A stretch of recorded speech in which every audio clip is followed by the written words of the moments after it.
环球大战线深入世界最前线，全球各地的观众朋友，大家好，我是叶思敏。我们节目一开始，先欢迎来宾陈立伟、蔡正元委员。思敏好，大家好。前国安会副秘书长杨永明老师。思敏好，各位朋友好。前海军舰长吕礼士舰长。主持人好，各位观众大家好。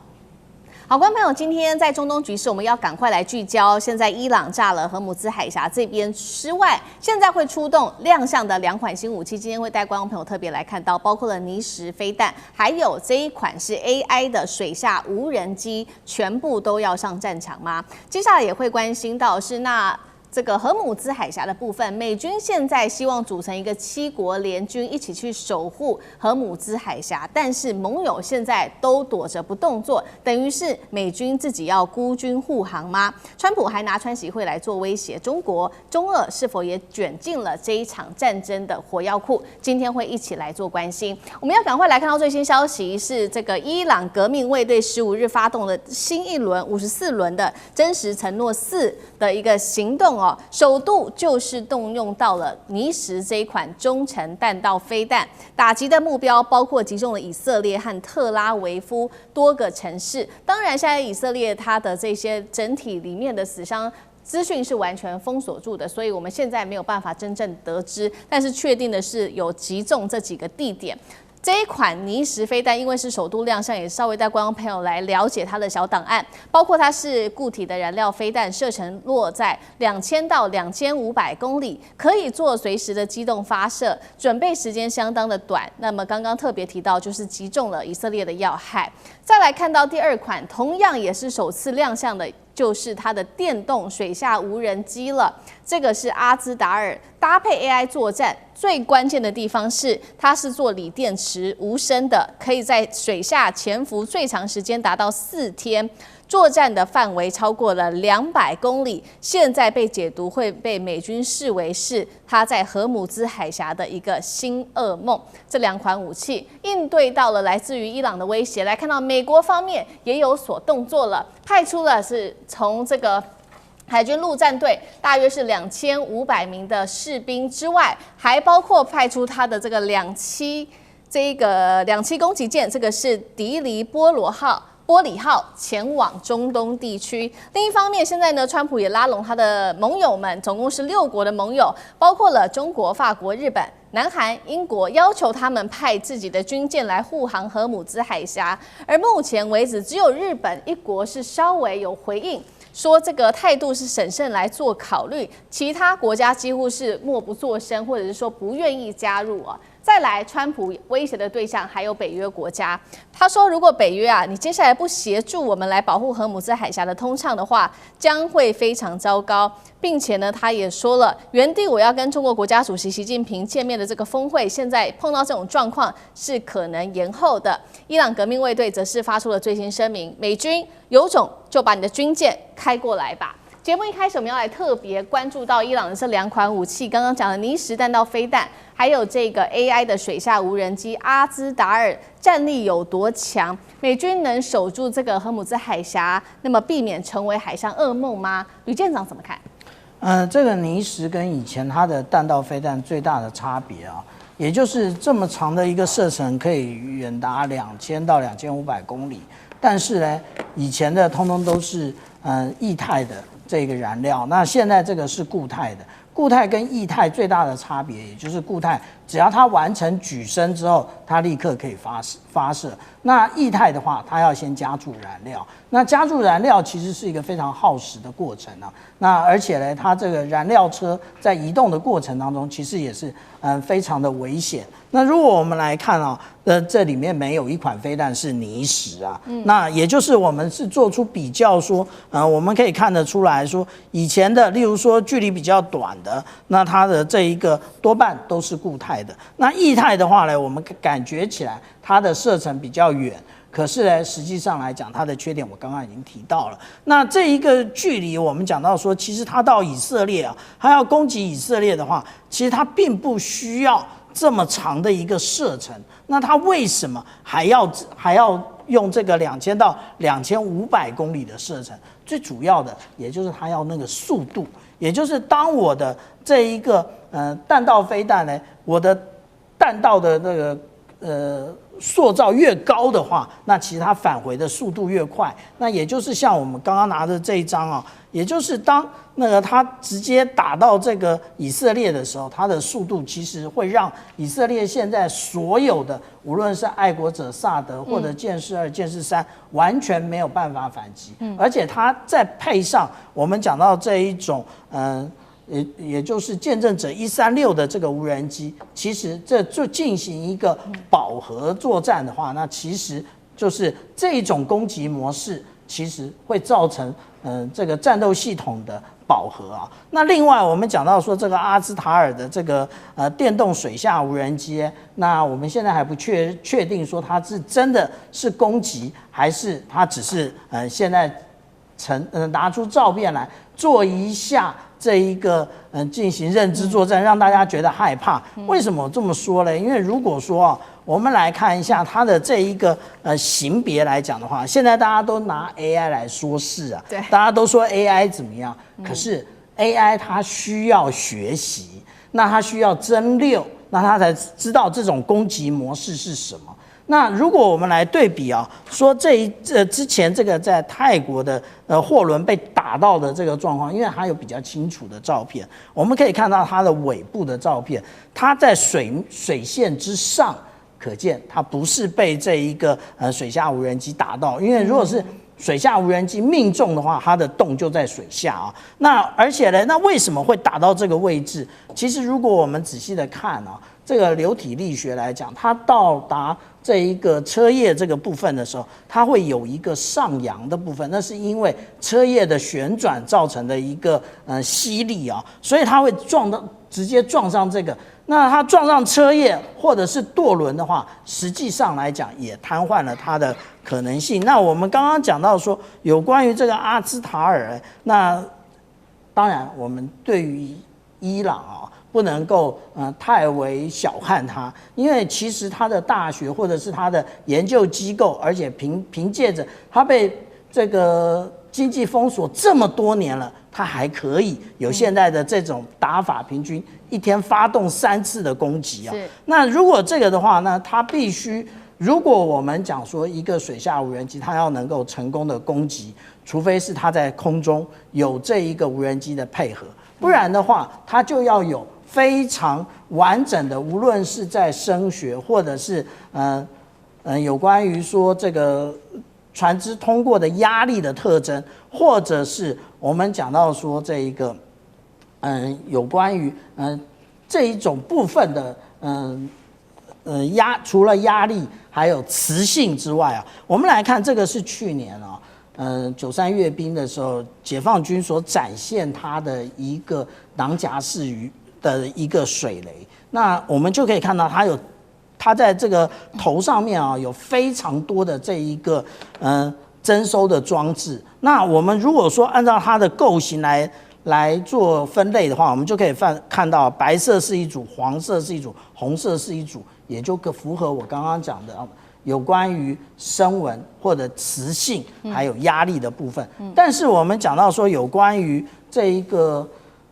霍姆兹海峡哦，那是不是能够掌握？其实跟海流有关啊，你要放什么水雷都跟海流有关。为什么之前放水雷都不会跑到印度洋去？因为它这外面是有涡流的，也就是它绝对都会被挡住在这个里面。所以任何一个沿岸国家要使用水雷或者是水下无人载具的话，必须要对于水文或者是你的对手的声纹、压力、磁性要有一定的了解。好，面对美国现在面对伊朗的这一场长期消耗战哦，还包括了水雷战，甚至伊朗寄出的各种的黑科技武器。那美国方面呢？美国最近找上了这个说要组成的6国联军，一起来守护荷姆斯海峡。结果北约对他冷眼，那日本还稍微说，我会考虑一下这样子。那为什么这一群盟友现在只能旁观吗？这是第一个问题，请教委员。第二个问题就是美军派的这个迪黎波里号，它的战力到底为什么急派从日本派过来？委员怎么看？我先说明一下伊朗的武器哈，尼什这一款弹道飞弹不是新的东西，是2008年就试射，2009年就服役，只是他没有拿到战场上来秀而已哦，差别在这里哈。它没有特别先进，我们知道现在战争最大的特色在什么地方？防御的东西精准度要非常高。比如说你要打下一个尼斯导弹，你的蓝翼的飞弹必须准到分秒不差。但是攻击的导弹，它的攻杀范围就非常的大。反正我打不到你左边，爆炸范围影响到你右边就可以了。所以有攻击的武器容易做，拦截武器不好做。所以拦截的武器成本非常高，攻击的武器成本非常低，相对而言，所以变成说我的攻击的武器量够的话，那你拦截的武器基本上效果不会太好。那这句话供那个台湾之盾做参考。对，是有这么一个特色在。那这个从战略来讲你要这样看哈。美国之所以能够在世界维持一个霸权，它靠什么？当然你说飞机啊、军舰啊很厉害啊等等的，这我们不否认。但是主要是它在3个地缘政治上都它控制住了。第一个就是荷姆斯海峡，第二个就马六甲海峡，第3个就是巴拿马运河。如果这3个重要的战略支柱有任何一个被其他人所控制，美国的整个战略布局在全世界战略布局就崩溃了。那荷姆斯海峡现在就其他国家来讲，它是冷眼旁观，因为他们无能为力，还在看美国有些什么战略布局或者战术活动。对美国来讲，他现在派海军陆战队干什么？就表示他有期待要占领荷姆斯海峡上面的所有的小岛。但这是不是长久之计？我个人看法，光这样占领是不够的啊。所以其他国家会觉得，你就派这一点军力，你能干嘛？我去护航，不是被打趴吗？因为在这种地方防守的成本高，攻击的成本低，防守的基本上来讲的话，你风险高，攻击的风险低。就刚才我讲那个现代战争的一个特色。那你任何一个国家，不管谁要帮忙，日本也好，韩国也好，哪人帮忙？你也要面对同样情形啊，风险成本高，而且效率可能很低，而对手呢不风险低，成本低，你那个你使这样2008年出来的那个技术水平，基本上成本不高。那你那个什么水下无人机，那其实就水下鱼雷啦，那个程度不能跟93大阅兵中国大陆拿出来那个来比，那差太远了啊。所以当然我们也讲过它很厉害很厉害，可是还好啦，因为这荷姆斯海峡还好啦。那所以你其他国家为什么我去你这种战术，我一看就挨打的局面，我干嘛去啊？这是第一个现实问题，我的成本高，风险高。第二个问题在说，你这个战术要赢，只有一个办法，就是说你在荷姆斯海峡跟他对垒，根本不是办法。你要怎么样？要把战争的重心摆到德黑兰去，你才有赢的机会。这个很简单的战略道理，我都看得出来，其他人看不出来嘛？什么意思？你想想看，当时南斯拉夫为什么会妥协、让步、投降？就是你轰炸南斯拉夫首都贝尔格莱德，轰炸几天？78天。那你利比亚为什么格达费会下台？利比亚的军队会撤出，因为你轰炸利比亚的首都迪利波里，轰炸多少？272天。因为你轰炸他的首都核心，其他的反对力量的军事力量才能集结嘛。你今天不是啊？你今天跑到外围跟他们的这舞文弄墨，怎么在跳舞啊？所以这种战略本身就是会输的。那你说美国有没有能力轰炸这个德黑兰？那 piece of cake， 但是政治的限制让美国做不到，这是美国的问题。就是说，美国会很多人问你你为什么轰炸德黑兰呢？你为什么呢？所以川普一启动这个战争就没有想好，他本来是想要捡便宜，就是我把你哈米尼炸掉了，革命卫队领导炸掉，国防军就会起来政变。哪知道他一直呼吁国防军接管政府，国防军不敢。为什么？你就凭这样一次轰炸就能够使革命卫队退收？那是不可能的。他的规划者从来没有去想过。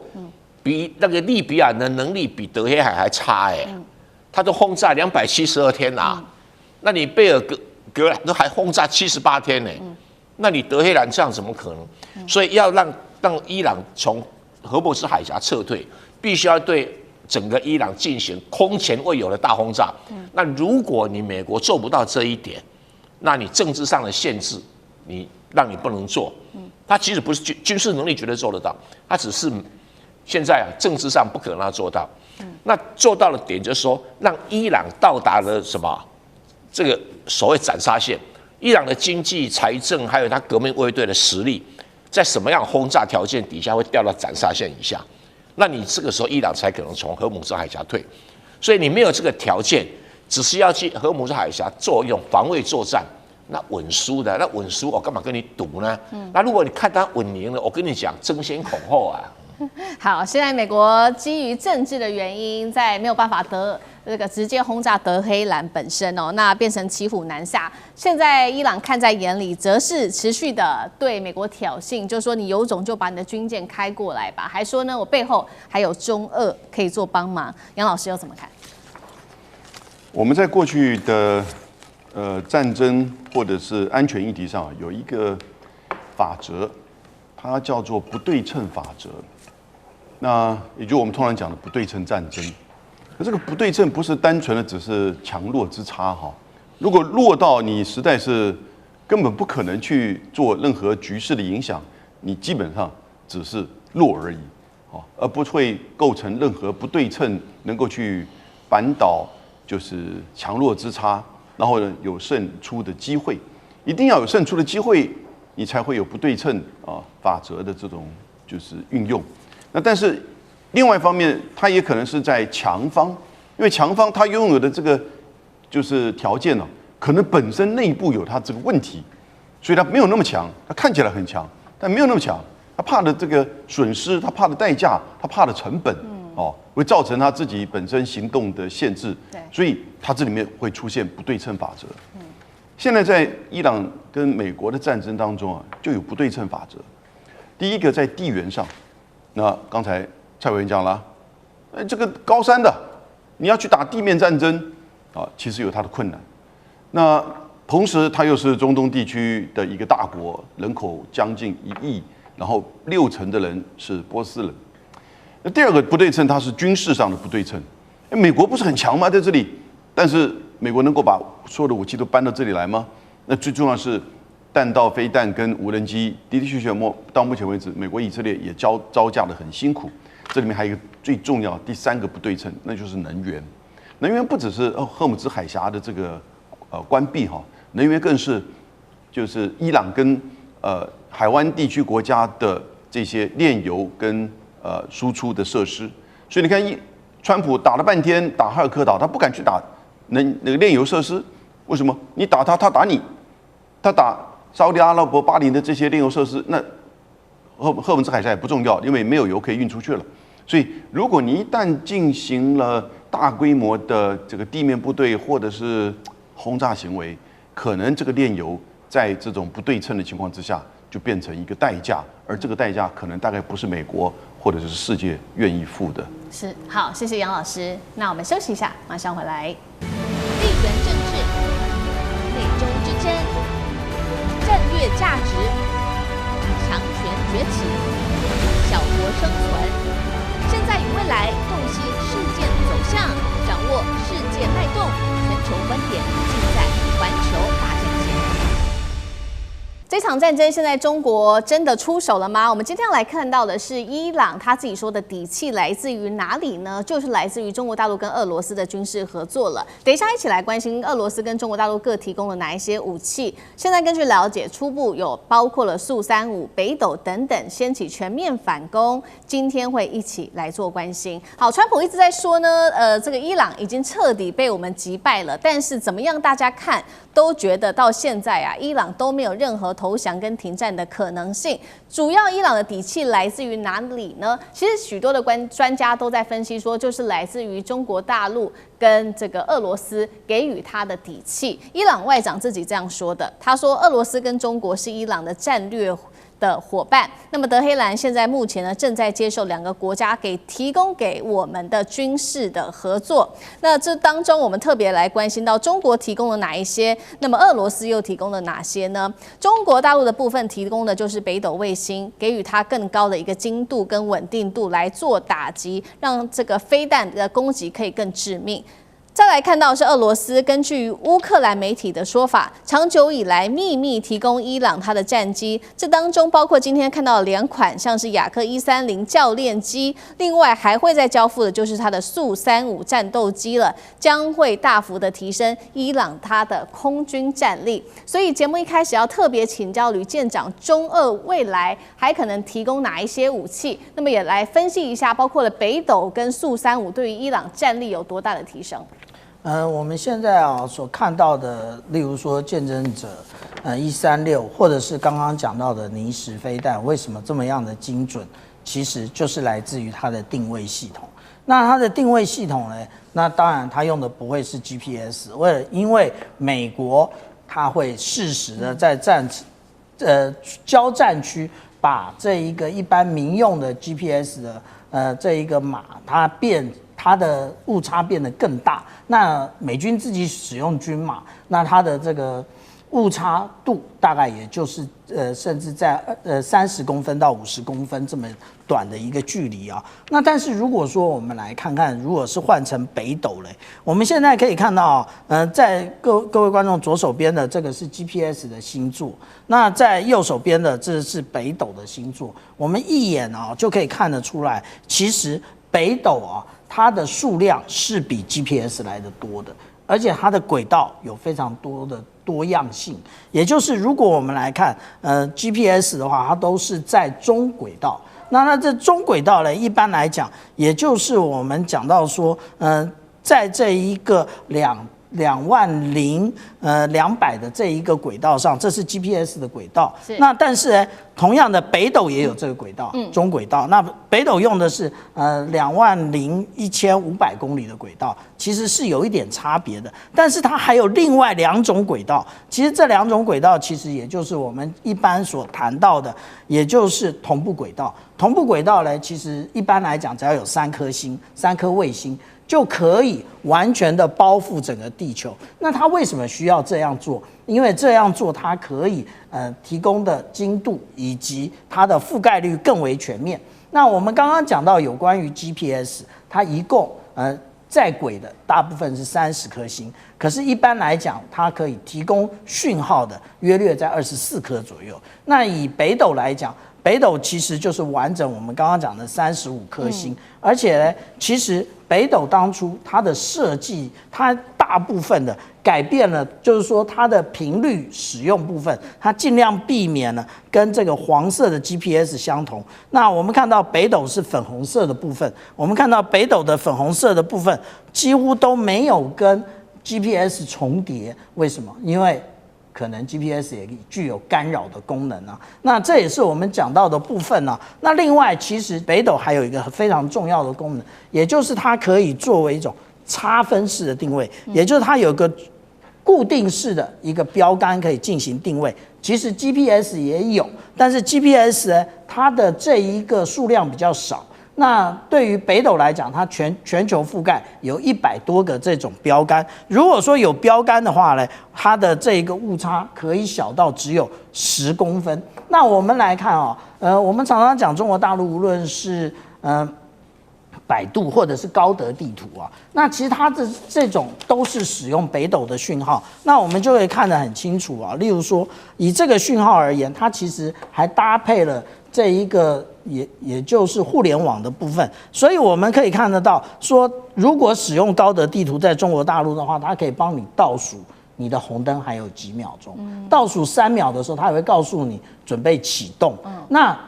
我去年去大陆的时候，我竟然发现他们还有告诉你前面有施工的状态，也就是我们现在看到这一个上面它其实就是标注出有施工的状况，有施工的状况，你就可以提供那个我们现在这种辅助驾驶，让你预警前面有施工而不去撞到。那它其实它的原理很简单，它就在这个警示灯上面，其实就发送了讯号，然后你的北斗接收器就能够接收。那至于说我们讲到这个苏凯35的部分还没接收，那也就是目前没有战力，只能够等到未来下一次可能发生的战争才会使用。好，这个是伊朗接收到来自于中国大陆跟俄罗斯在军事上面的援助哦，来自于媒体最新的消息。那另外一方面，现在呢，这个美国则是看在眼里，他现在也开始调兵遣将到中东地区去了。首先派的就是2500人的一个本来驻派在冲绳的第31陆战队远征队，然后呢还有再派一艘是迪黎波里号它的2栖突击舰前往中东，目标直指就是伊朗在荷姆兹布设的水雷跟夺岛据点等等。那现在大家在关注美军到底接下来会不会发动地面战？再来就是说，这一支陆战远征队它是大有来头的，被称作是美国的911部队，2001年曾经进入到阿富汗的最前线去打仗。那除此之外，美国还除了刚刚我们讲的从日本调派兵力之外，还从南韩调回了包括它的这个萨德跟爱国者系统，前往中东去做支援。现在来自于《纽约时报》做的最新分析，他说呢，美国做这些动作代表的意思就是亚洲不是美国的最新的最优先战场，这是第一个讯号。第二个讯号就是中国影响力提升。接下来会提升。第三个就是各国不能单靠美国的武器来做撑场了。所以先请教杨老师怎么看这个部队的意义？第31的陆战队远征意义，美军抽兵力从这个亚洲往中东，代表的意义又是什么？他比较在意中东吗？老师怎么看？我个人觉得，现在美国、以色列跟伊朗打的这个战争啊，如果再持续下去，扩大甚至到地面战，我觉得这就是美国的霸权帝国衰退的一个里程碑了。过去从阿富汗战争到伊拉克战争，我们就看到在中东地区，其实美国就不断的在这边被牵制，然后呢，搞得人仰马翻，结果呢，没有任何在这种帝国战事上的成就。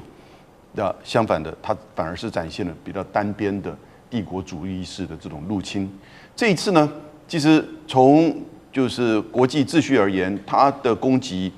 一方面你都跟人家在日内瓦谈得这么清楚了，结果呢，马上的进行斩首，所以也没有当然任何的证据或者是联合国的授权，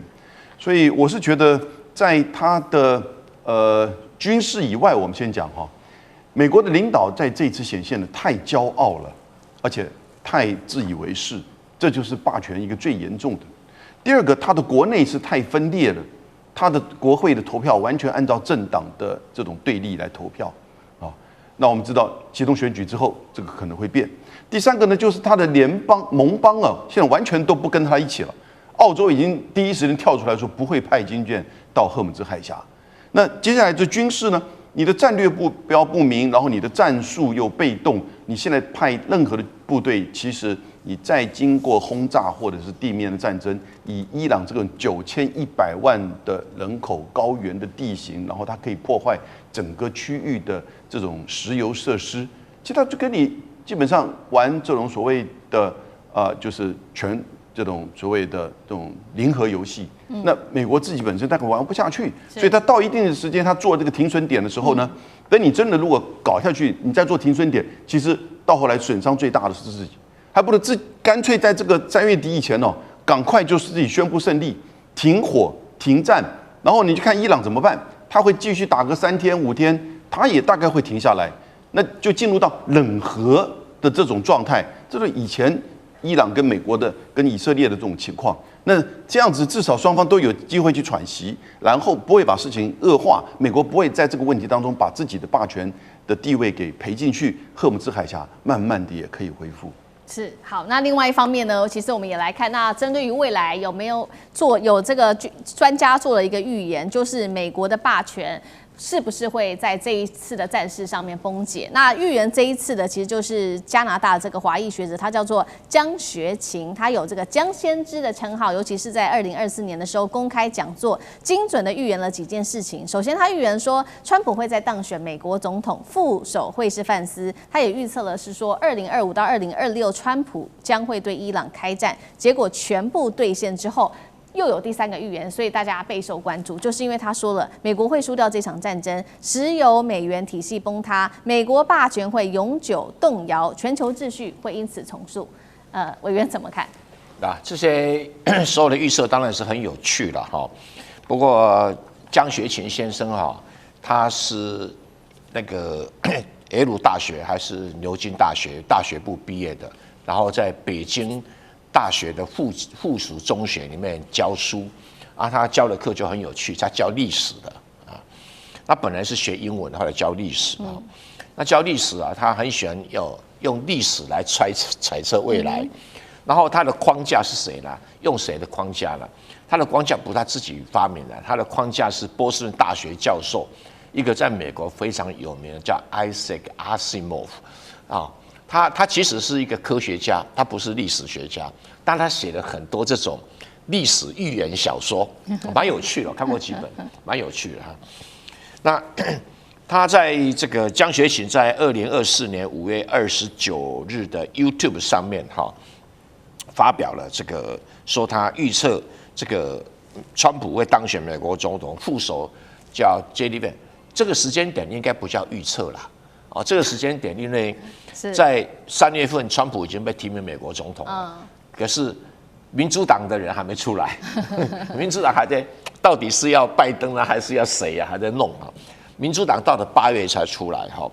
然后在4月份哈，范斯就是在副总统名单的第1名。啊，所以这个不叫做预测，而是那个时候全美国所有的赌注都认为川普会赢啊，范斯是副总统，所以这一步我们不能够把它当做他的预测。大家很神的地方是说，预测到川普会对伊朗发动战争哈，那这个他是在2024年5月29号预测，这是很神。但是他的典故是来自于我讲的那个Isaac Asimov 的小说啊，情节几乎是一模一样，但是他做了一个预测哈，未来说美国将输掉这场战争，那就看你怎么去定义输跟赢。这场战争最诡异的地方是，每一个人都可以说对方输，每一个人都可以说自己赢，这很特殊的。但是我从战略角度来讲，美国如果失去了荷姆兹海峡的控制权，那绝对是美国输。因为军人死伤几个，导弹用几个，那已经不是重点。在看战争啊，先看大战略。大战略的要点，如果输了就是输了。那美国输就输在荷姆兹海峡是不是被伊朗控制？那伊朗的确被打得很残破，这个政权能不能持续下去，我也不乐观。但是如果以后伊朗控制的荷姆兹海峡可以威胁所有的波斯湾国家，这伊朗在战略上的大胜。即使全国人民死一半都值得。平常心讲，从战略角度来看是这样。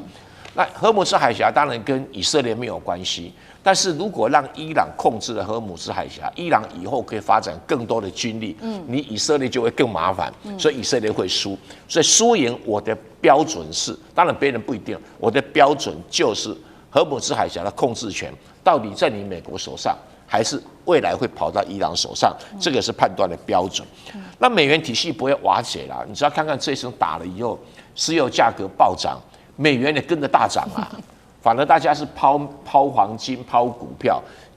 为了去买石油，所以大家去抢美元。好，所以但我知道很多人对石油美元的定义啊，可能跟经济学家的用的定义不太一样。当时的石油美元的定义是，美国自己拿美元来买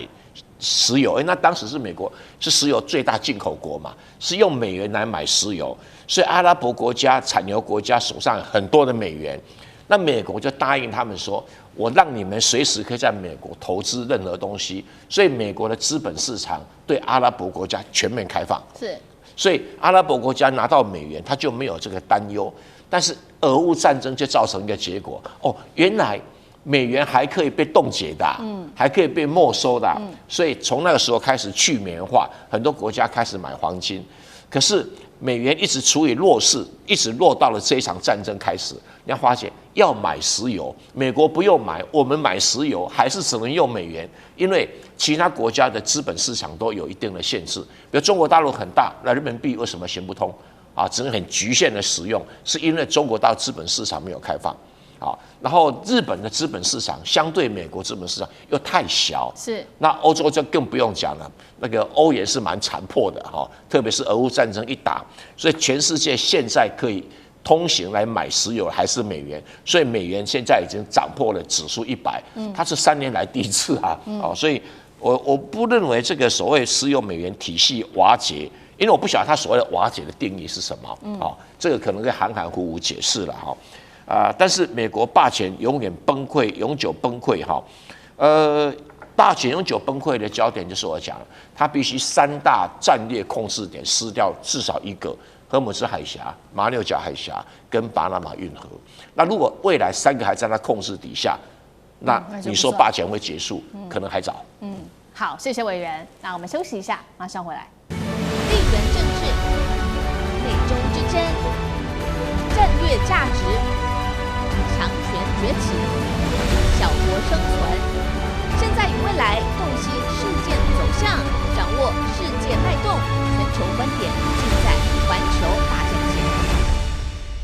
好，中东的火药味越来越浓厚。今天持续要来关心到的是伊朗它的700枚的飞弹、3600架的无人机狂轰哦。那么美军的战损的部分，等一下我们会帮观众朋友一起做整理，包括了7架的加油机受损之外，战损现在真的是狂飙。纳坦雅胡的部分，今天也会来关心是不是遭到斩首了呢？因为人消失了好一阵子了，今天会一起来做关心。我们先来看到刚刚特别提到了嘛，这个伊朗它出了一个最新的攻势，也就是针对以色列又狂轰了700枚的飞弹、3600架无人机哦，朝着以色列发动。那么我们来看到目前呢，美军在中东多个军事基地，还有它的资产跟以色列内部的战略设施都是受损的，这个是在它的伊朗的打击范围内。赶快来看到目前的最新数字损伤，来自于伊朗的说法，美国跟以色列部队的死伤人数已经达到了伊朗估计5000人这么高。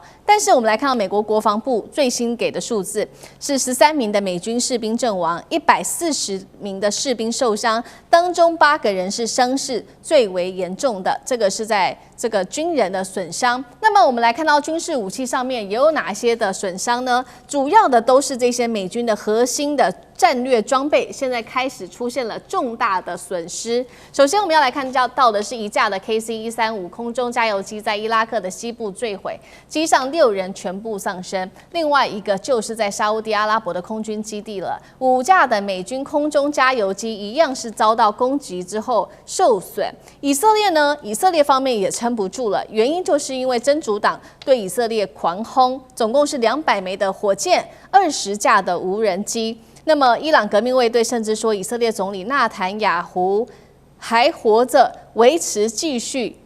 追捕，并且会杀死他。但是现在有关于纳坦雅胡到底人是否已经遭到斩首的说法不一，因为有各种很奇怪的影片。首先是纳坦雅胡最近公布了一个影片，是说他在这个影片当中呢，出现了6只手指头，所以大家就在看说这个影片是造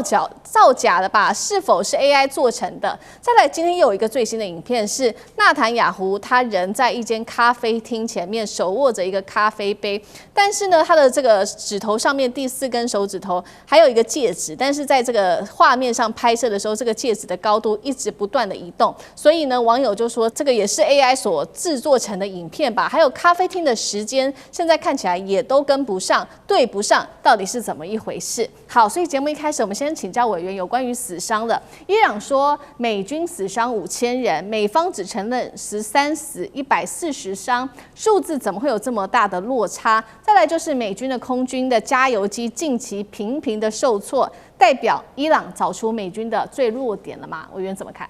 从俄乌战争，我们得到一个很有趣的结论哈，敌对双方一定会夸大对方的损失，然后这个隐藏自己的损失，这很正常的哈。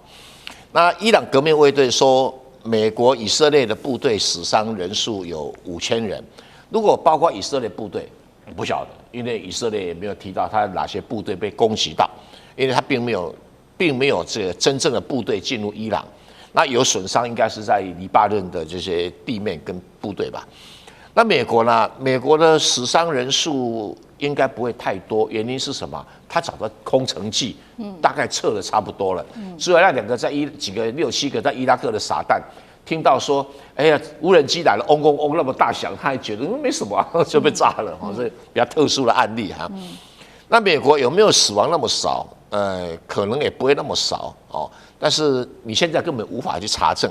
但是这个不影响双方面的战力，这么这一点不影响，完全不影响哈。那你说美国的中东的军事基地，这个被炸，那个被炸，好像军事资产赔很多，这一点钱对美国还 OK 啦。但是以色列的战略的设施到底损失多少，并没有可验证的资料哈，所以我们可能再看一下。那美军有所谓的6架受损，1架受损，对美国是没有影响。大家可能不晓得，美国的空中加油机有多少？560架，所以这一点对美国还不构成为难。因为全世界这个空中加油机现在看起来，美国有560架，中国有30架，俄罗斯20架，日本10架，大概是这样的比例。所以7架还好，就是那其他的所谓的真主党啦，等等啦，这个这纳坦雅胡有没有活着或有没有死，我不太确定。不过纳坦雅胡也应该准备去当无缝啊，比较实际啊。我这样讲川普、纳坦雅胡跟那个伊朗的领导人，不管哪一个，都是疯子，都是疯子。那既然疯子跟疯子打架，我们就看热闹就好了。好，这是有关于纳坦雅胡至今到底他的生死，杨老师又如何看？那另外就是川普也放话，他说伊朗的最高领袖穆吉塔巴可能已经死了。现在看起来好像双方已经进入到心理战了嘛？杨老师怎么看？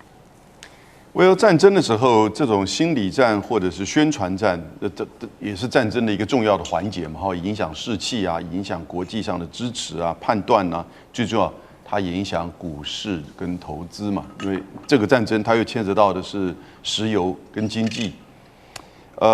当然我们现在看到在西方社会美国大概在这种宣传跟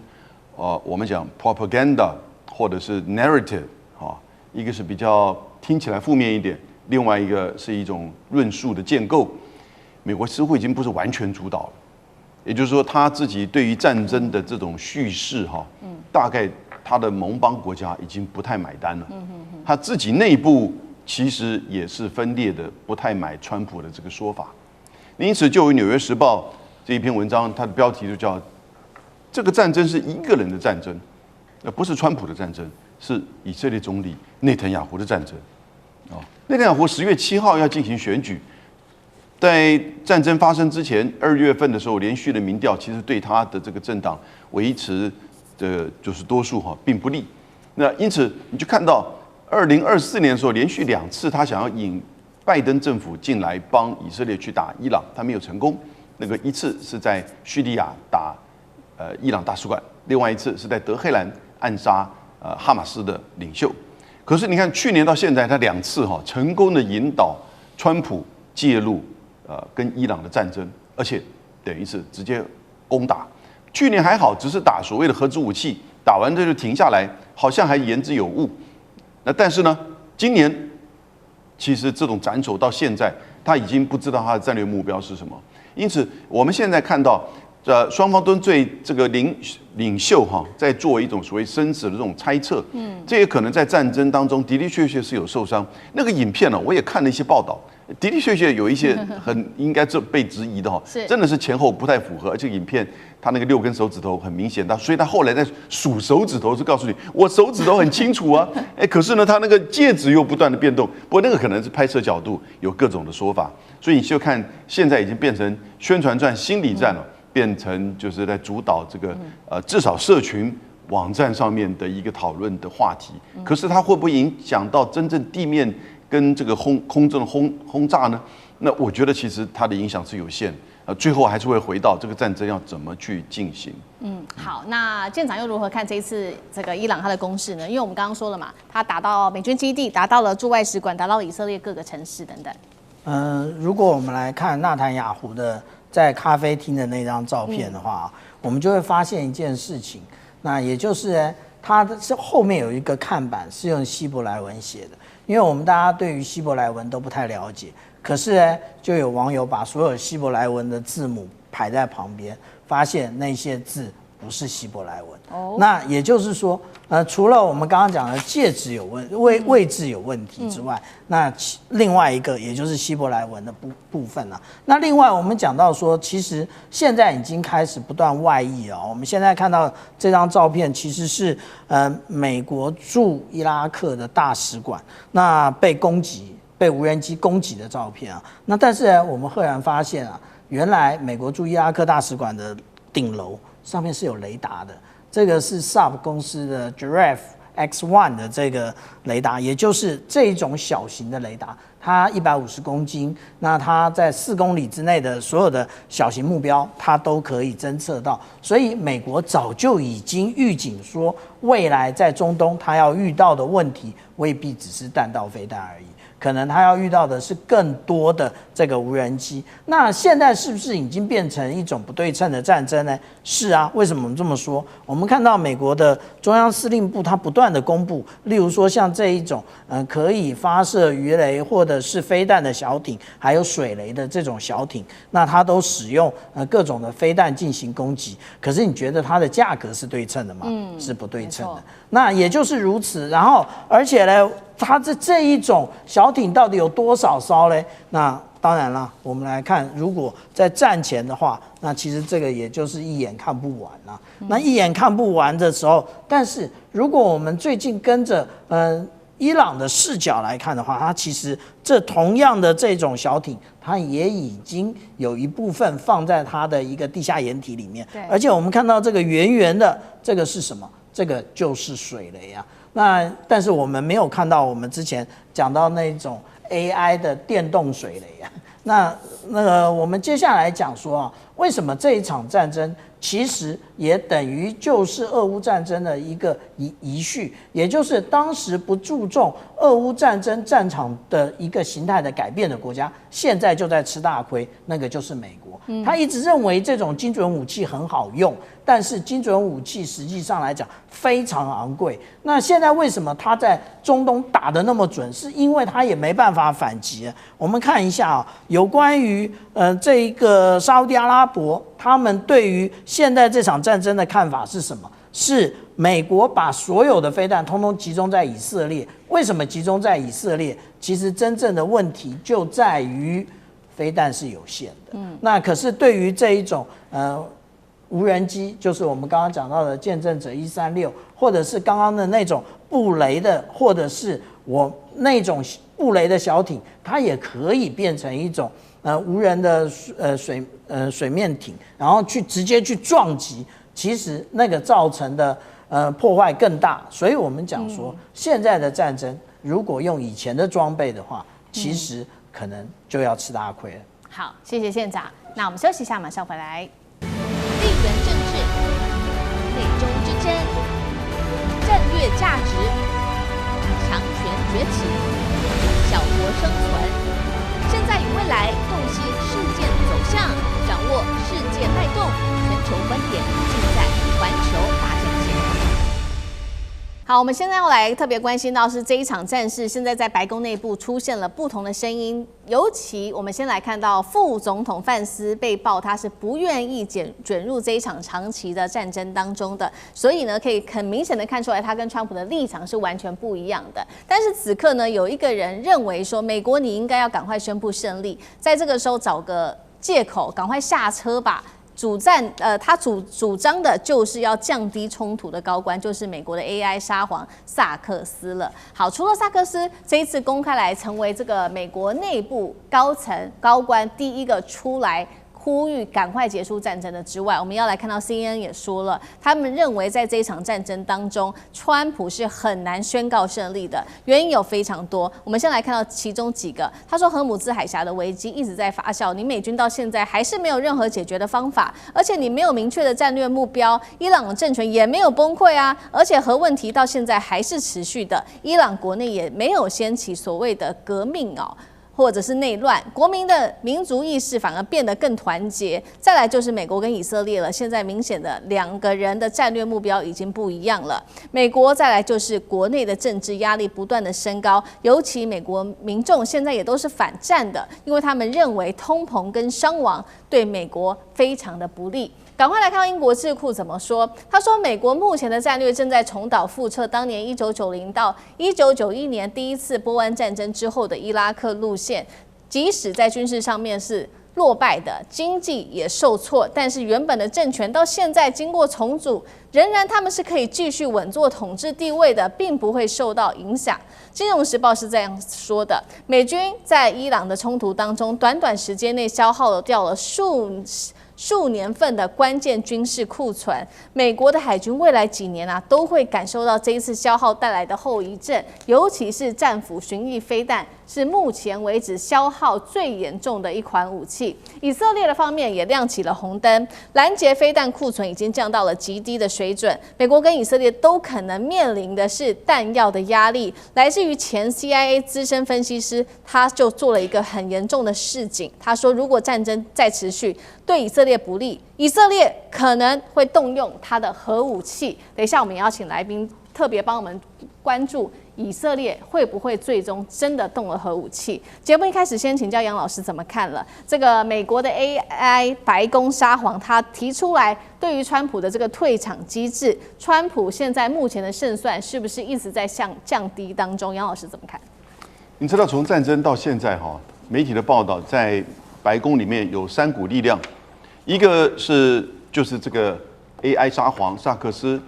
甚至他的白宫幕僚长以及副总统范斯，其实是反对这场战争继续再打下去。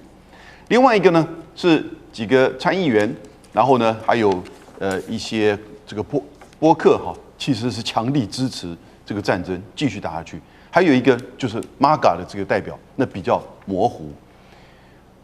这里显现什么？川普自己犹豫不决，他其实让这些人不断的在对外的讲话。这个白宫沙皇萨克斯，他是在一个这个 podcast 里面谈到的，后来财新杂志 Fortune 把它给登出来。他觉得现在这个战争这个关键点，因为已经开始在派海军陆战队，会不会接下来会战争扩大变地面战争，或者是继续的轰炸？那他觉得接下来可能会有3个发展第一个是双方可能都会相互的攻击石油设施，这个时候荷姆斯海峡已经不重要了。第二个是整个波斯湾地区的海水淡化设备可能会被攻击，这个会造成波斯湾海湾国家大概大多数国家5成到7成它的饮用水都是海水淡化设施。第3个呢，他就担心刚刚提到的以色列可能最后会使用核武，所以他就希望赶快趁好就收。这个时候你就宣布胜利，你就停止攻击，然后呢，伊朗他可能会再表态一下，进入到一个冷和的状态。这个是我觉得代表萨克斯、万斯他们现在所希望能够这样子一个走向。看起来，伊朗也就是说，川普还没有决定，因为他会让这些言论不断的在外面去再谈，而且媒体会在报道。否则的话，川普应该自己很清楚他自己的方向的，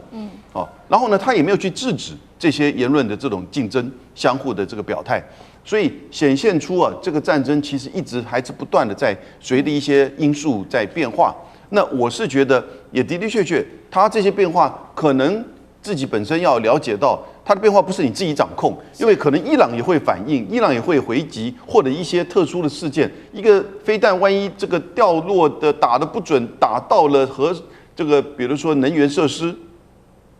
巴林的，那这个就相互还击，这个事情就开始变得比较就是难以预测。所以这个战争现在的发展，你看到从战场上到白宫都是有不同的声音，不同的这种竞合的主张。好，那如果我们以纯是军事武器来做评估，吕舰长又怎么看？现在美以的弹药库越来越紧张，似乎是告急了。那也是为什么川普施压，希望更多国家加入吗？韩国总统李在明已经说了，他无能为力。什么无能为力？也就是他境内的萨德跟爱国者已经部分的被拉到那个中东战场去了。那到底有这么需要这些装备呢？那因为我们现在都很难找到这一个有关于特拉维夫耶路撒冷或者海法的这一些照片，但是想尽办法还是要找出来。我们可以看到这是特拉维夫的照片整个街景其实是非常残破的那而且呢，处处失火。那我们可以看到整个办公大楼因为这一些无人机或者是弹道飞弹打的一个洞一个洞的。那为什么我们现在很难看到呢？因为就是刚刚有明老师特别提到的有关于叙事的部分。那这一个以色列要尽可能压迫，他们怎么压迫？他就是把路口监视器都拆了，然后他还把家户前面的防盗的这一些监视器，他也全部拆掉。那也就是因为他担心，因为现在这一些都是直接可以透过网络就可以看到内容的，所以大家都为了这样以色列为了防止这种情况不断的让大家知道说以色列现在的状况。但是我们刚刚讲到，有关于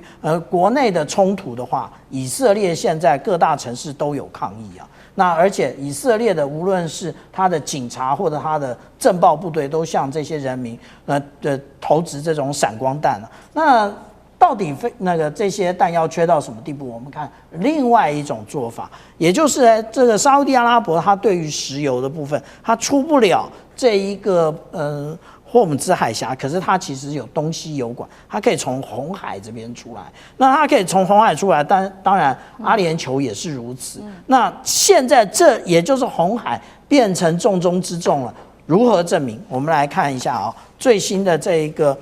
密商科技，也就是中国大陆因为这一场战争现在越来越红的这一个商用卫星，我们就看到，其实为什么我们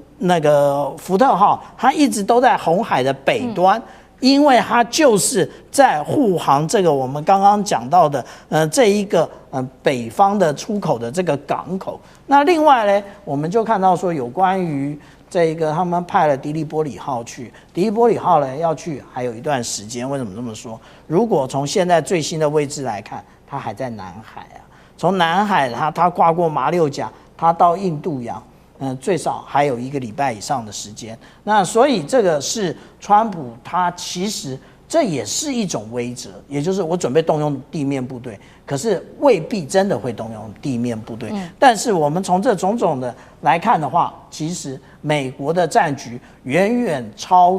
他打的这个恶劣的程度，远远超过当初川普的想象。那美国呢？美国会继续重蹈当初的波湾或伊拉克战争吗？委员又怎么看？或另外就是以色列会不会用核弹？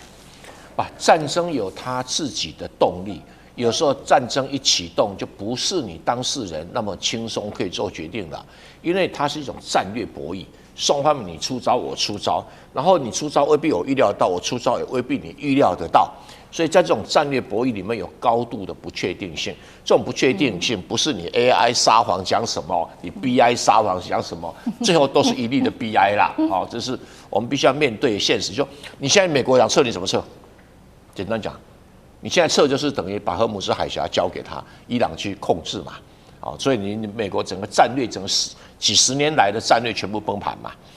那跟伊拉克跟波斯湾是完全不一样的一场战争。我不晓得这个英国智库怎么会把它混在一起啊？波斯湾战争是1990年产生的，什么意思？它是因为伊拉克侵略了科威特，所以美国去保卫科威特，那是有高度的正当性，而且整个战略规划了半年，规划半年的时候，战事非常的顺利，所以1年多就结束了。第二个，这个伊拉克战争是在2003年，几乎